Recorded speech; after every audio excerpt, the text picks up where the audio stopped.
Harry Potter and the Chamber of Secrets, Chapter 16, The Chamber of Secrets. All those times we were in that bathroom, and she was just 3 toilets away, said Ron bitterly at breakfast next day, and we could have asked her, and now it had been hard enough trying to look for spiders, escaping their teachers long enough to sneak into a girl's bathroom. The girl's bathroom, moreover, right next to the scene of the first attack, was going to be almost impossible. But something happened in their first lesson, Transfiguration, which drove the Chamber of Secrets out of their minds for the first time in weeks.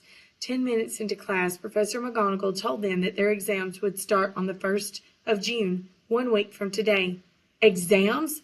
Howled Seamus Finnegan. We're still getting exams?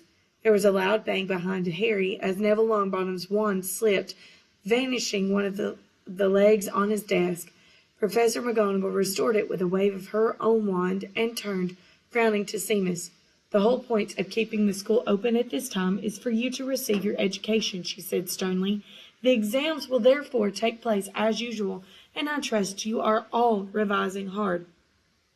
Revising hard. It had never occurred to Harry that there would be exams with the castle in this state. There was a great deal of mutinous muttering around the room, which made Professor McGonagall scowl even more darkly.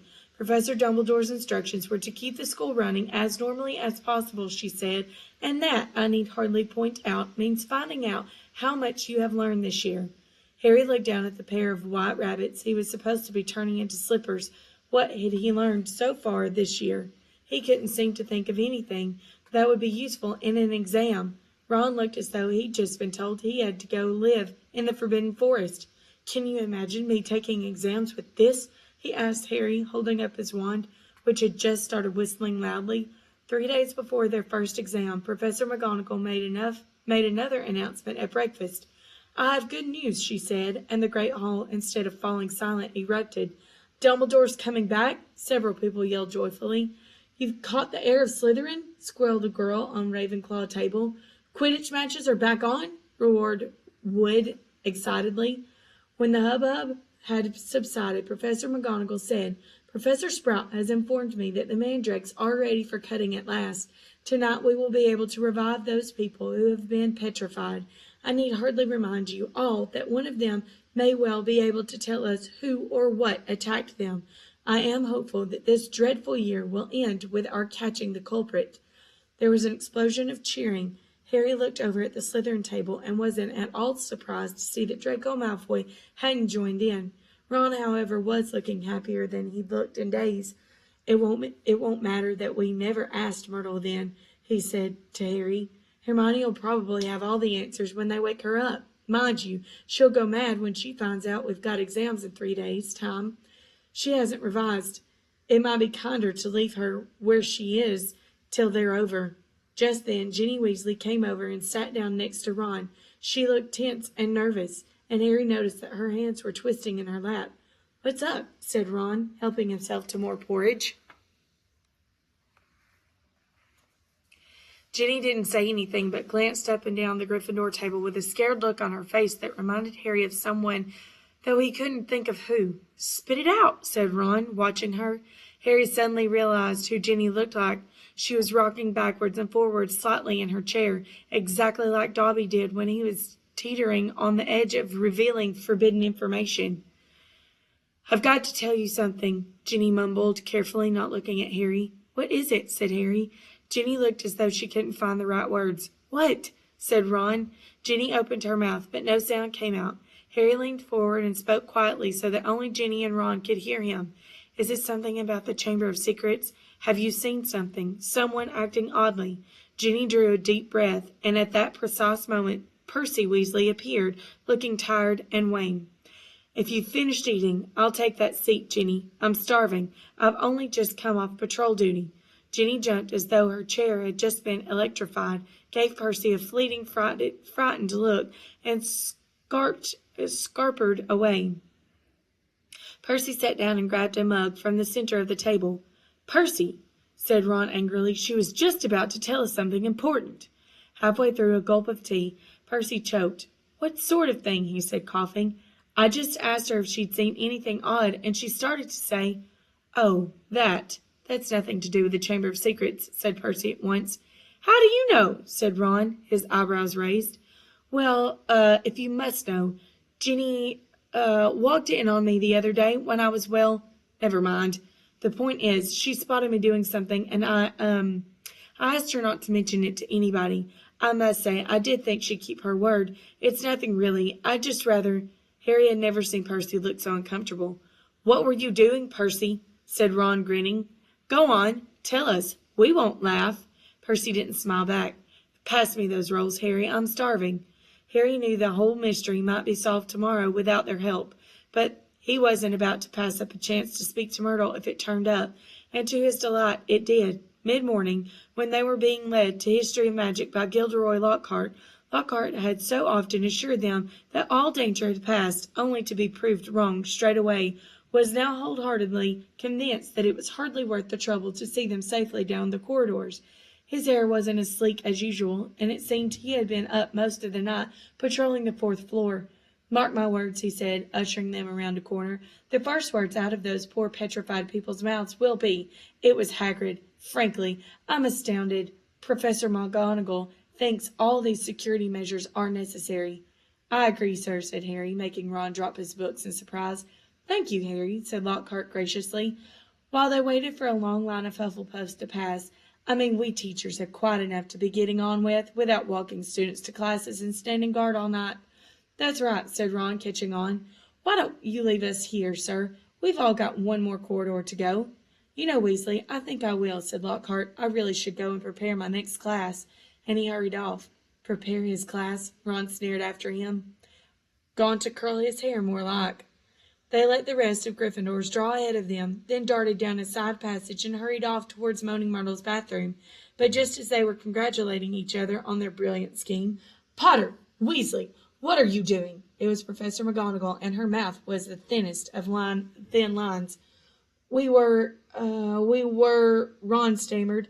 We were going to go and see Hermione, said Harry. Ron and Professor McGonagall both looked at him. We haven't seen her for ages, Professor, Harry went on hurriedly, treading on Ron's foot, and we thought we'd sneak into the hospital wing, you know, and tell her the mandrakes are nearly ready, and, not to worry.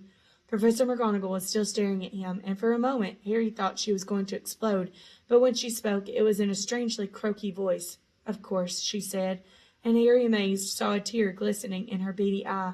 Of course, I realize this has all been the hardest on the friends of those who have been. I quite understand. Yes, Potter, of course. You may visit Miss Granger. I will inform Professor Binns where you've gone. Tell Madame Pomfrey I have given my permission. Harry and Ron walked away, hardly daring to believe that they'd avoided detention. As they turned the corner, they distinctly heard Professor McGonagall blow her nose. That, said Ron fervently, was the best story you've ever come up with. They had no choice now but to go to the hospital wing and tell Madame Pomfrey that they had Professor McGonagall's permission to visit Hermione. Madame Pomfrey let them in, but reluctantly. There's just no point talking to a petrified person, she said, and they had to admit she was right when they had taken their seats next to Hermione. It was plain that Hermione didn't have the faintest inkling that she had visitors, and that they might just as well tell her bedside cabinet not to worry, for all the good it would do.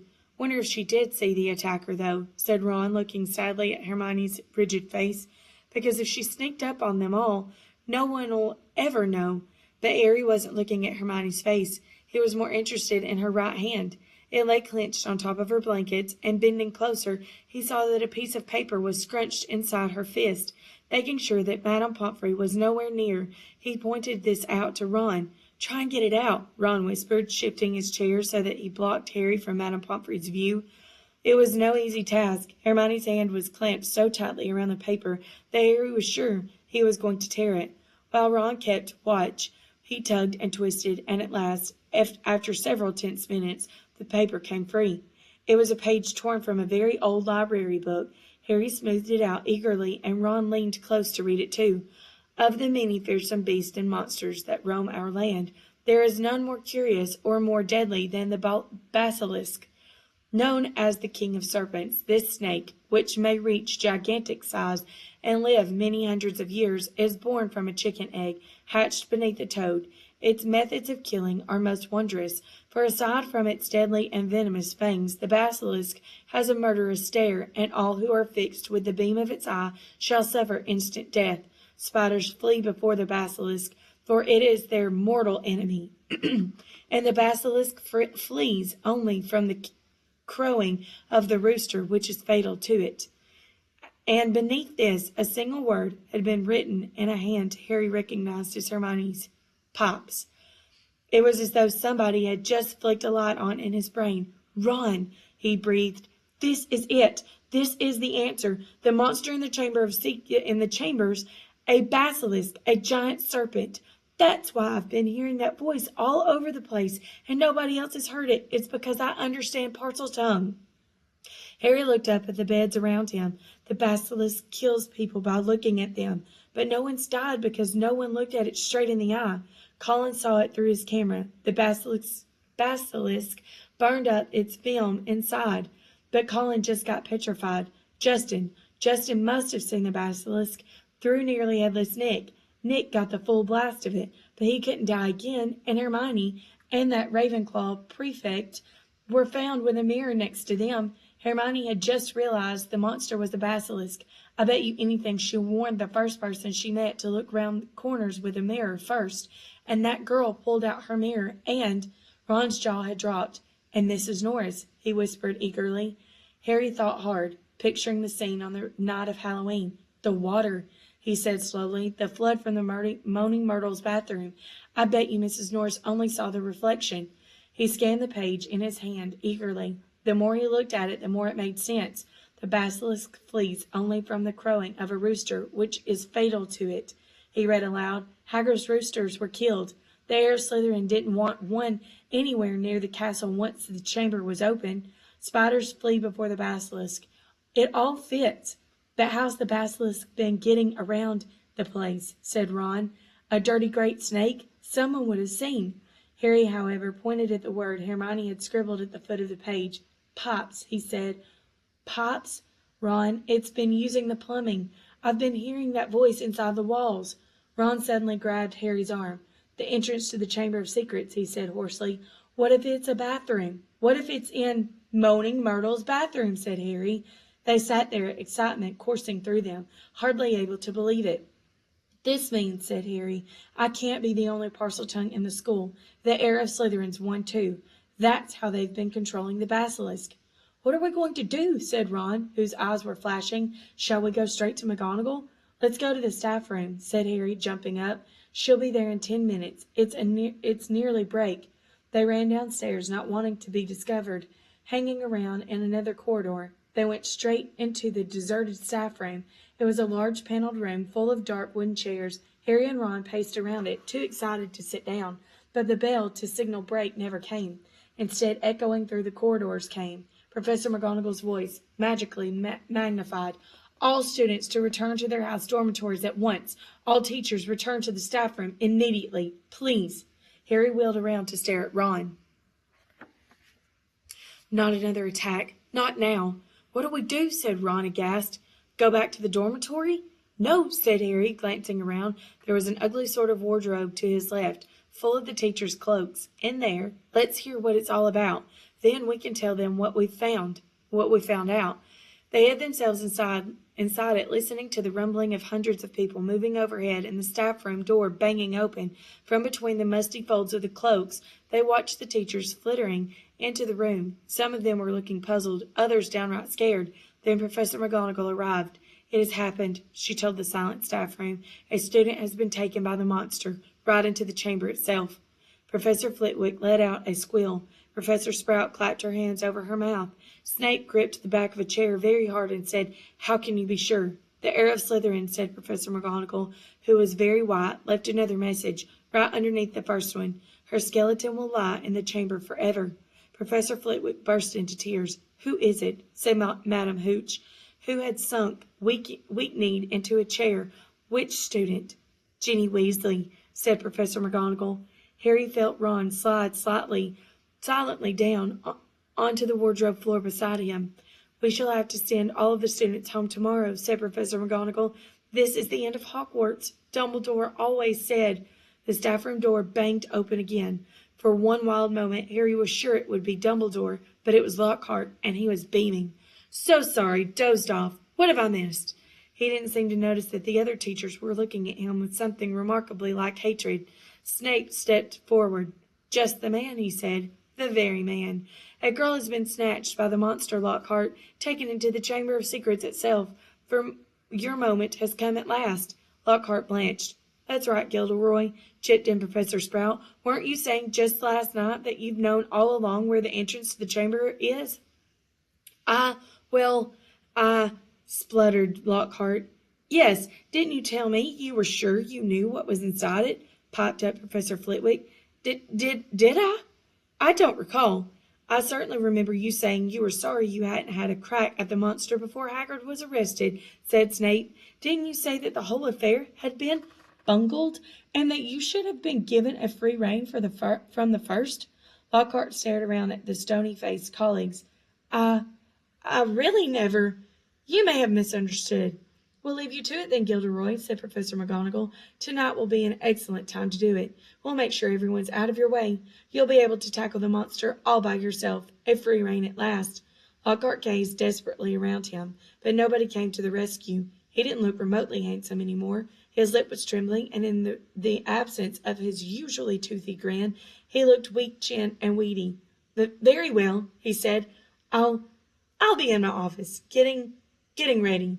And he left the room. Right, said Professor McGonagall, whose nostrils were flared. That's got him out from under our feet. The heads of houses should go and inform their students what has happened. Tell them the Hogwarts Express will take them home first thing tomorrow. Will the rest of you please make sure no students have been left outside their dormitories? The teachers rose and left one by one. It was probably the worst day of Harry's entire life. He, Ron, Fred, and George sat together in the corner of the Gryffindor common room, unable to say anything to each other. Percy wasn't there. He had gone to send an owl to Mr. and Mrs. Weasley, then shut himself up in his dormitory. No afternoon ever lasted as long as that one, nor had Gryffindor Tower ever been so crowded, yet so quiet. Near sunset, Fred and George went up to bed, unable to sit there any longer. She knew something, Harry, said Ron, speaking for the first time since they had entered the wardrobe and the staff room. That's why she was taken. It wasn't some stupid thing about Percy at all. She'd found out something about the Chamber of Secrets. That must be why she was... Ron rubbed his eyes frantically. I mean, she was a pureblood. There can't be any other reason. Harry could see the sun sinking, blood red, below the skyline. This was the worst he had ever felt. If only there was something they could do. Anything. Harry, said Ron, do you think there's any chance at all she's not... Harry didn't know what to say. He couldn't see how Ginny could still be alive. Do you know what? Said Ron. I think we should go and see Lockhart. Tell him what we know. He's going to try and get into the chamber. We can't tell him where we think it is, and tell him it's a basilisk in there. Because Harry couldn't think of anything else to do, and because he wanted to do something, he agreed. The Gryffindors around them were so miserable and felt so sorry for the Weasleys, but nobody tried to stop them as they got up, crossed the room, and left through the portrait hole. Darkness was falling as they walked down to Lockhart's office. There seemed to be a lot of activity going on inside. They could hear scraping, thumps, and hurried footsteps. Harry knocked, and there was a sudden silence from inside. Then the door opened, the tiniest crack, and they saw one of Lockhart's eyes peering through it. "Oh, Mr. Potter, Mr. Weasley," he said, opening the door a mite wider. "I'm rather busy at the moment. If you would be quick." "Professor, we've got some information for you," said Harry. "We think it'll help you." Well, it's not terribly." The side of Lockhart's face that they could see looked very uncomfortable. Well, all right."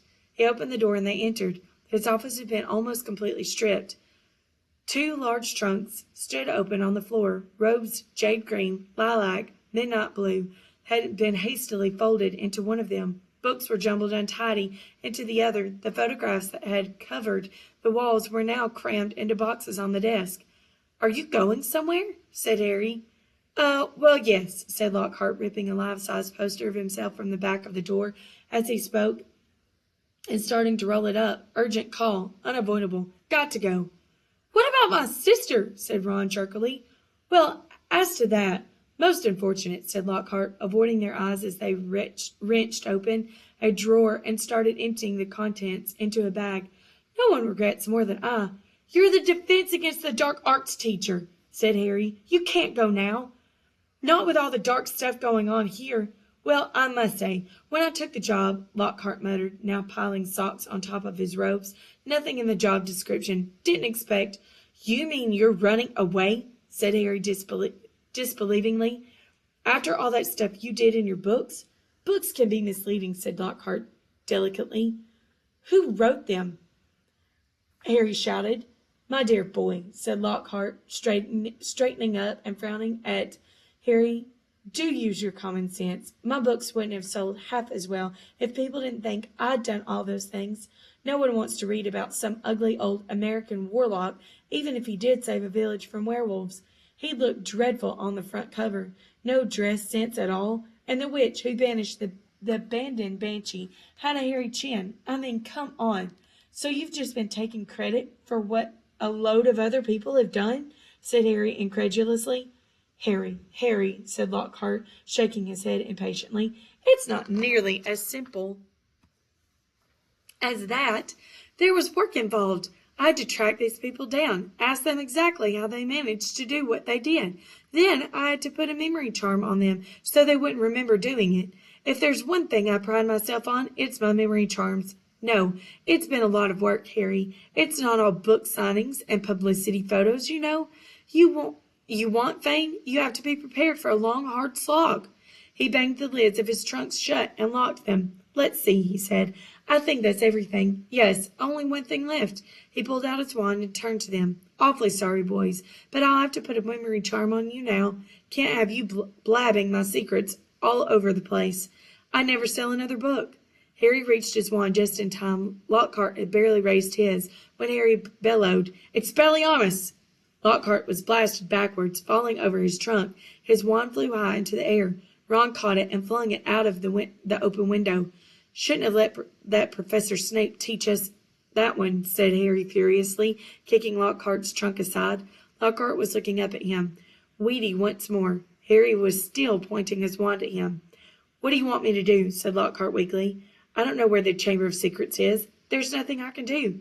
You're in luck, said Harry, forcing Lockhart to his feet at one point. We think we know where it is, and what's inside it.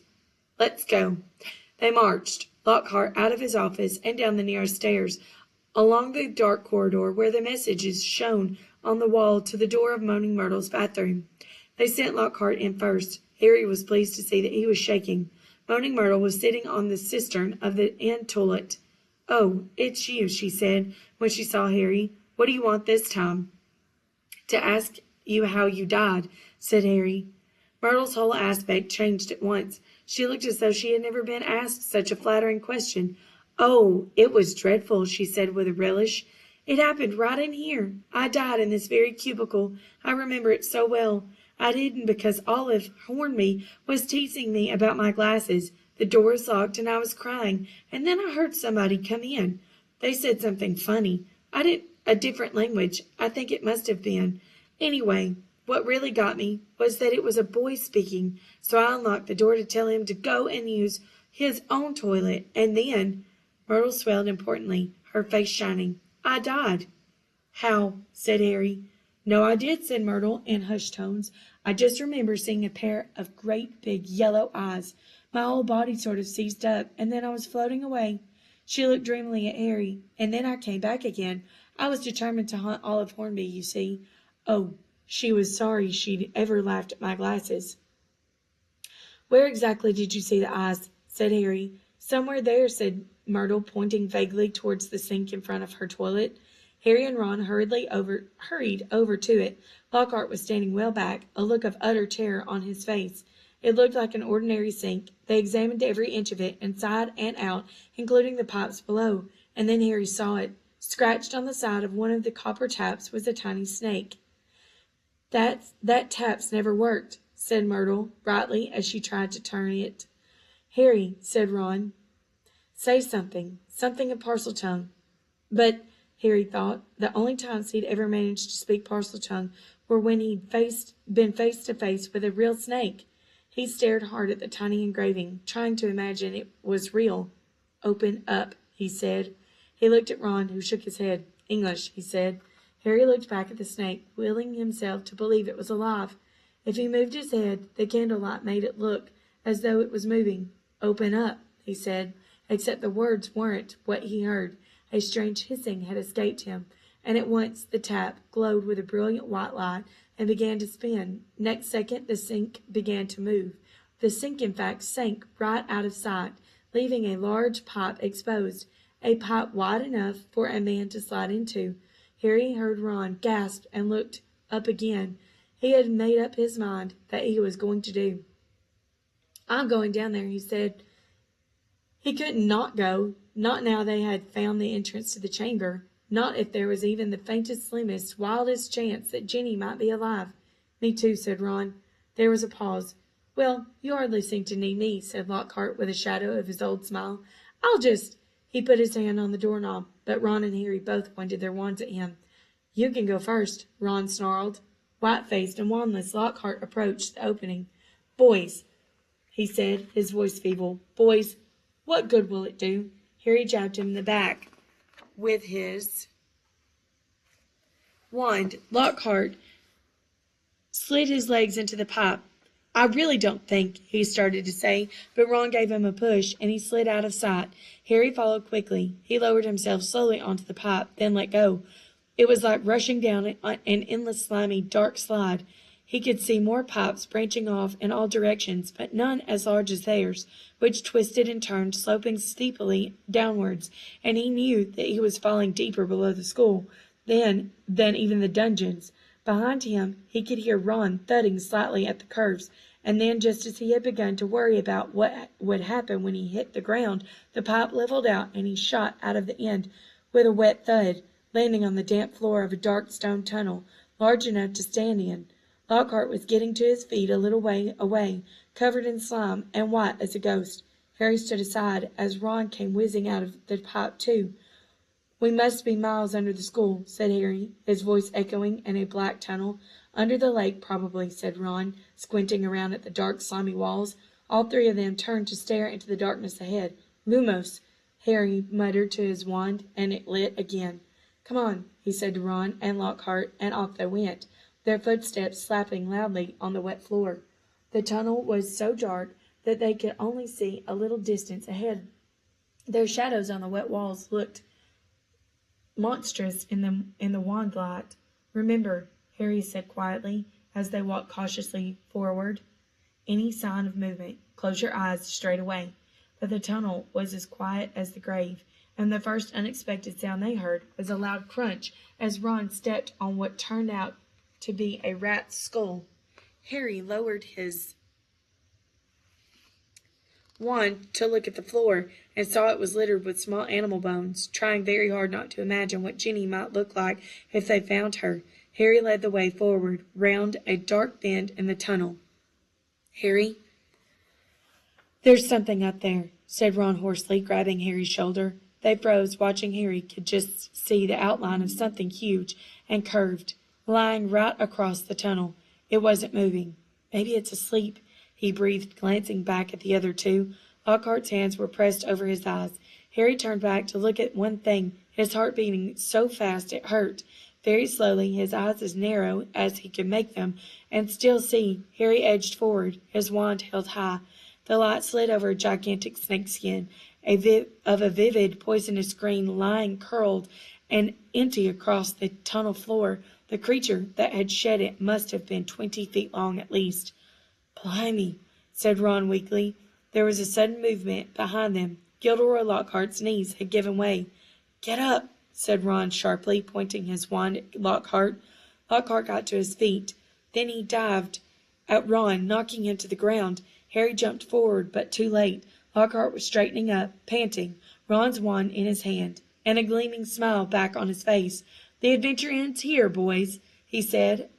"I shall take a bit of this skin back up to the school, tell them I was too late to save the girl, and that you two tragically lost your minds at the sight of her mangled body.